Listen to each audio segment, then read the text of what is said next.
देवराजसेव्यमान पावनाङ्घ्रिपङ्कजं ज्ञानयज्ञसूत्रमिन्दुशेखरं कृपाकरं नारदादियोगिवृन्दवन्दितं दिगम्बरं काशिकापुराधिनाथ कालभैरवं भजे।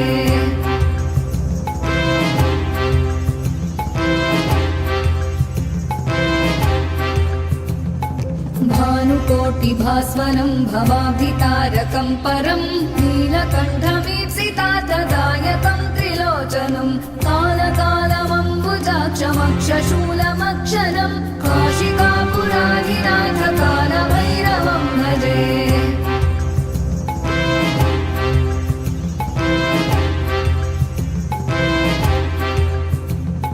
शूलटङ्कपाशदण्डपाणिमादिकारणं श्यामकायमादिदेवमक्षरं निरामयं भीमविक्रमं प्रभुं विचित्रताण्डवप्रियं काशिकापुराधिनाथ कालभैरवं भजे।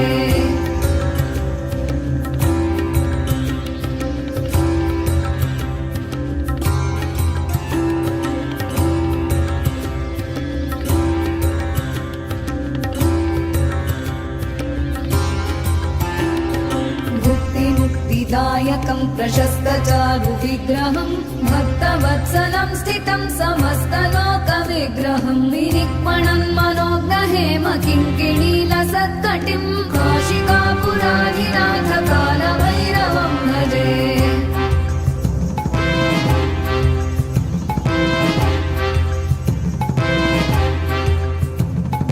धर्मसेतुपालकं त्वधर्ममार्गनाशकं कर्मपाशमोचकं सुशर्मदायकं विभुं स्वर्णवर्णशेषपाशशोभिताङ्गमण्डलं काशिकापुराधिनाथ कालभैरवं भजे।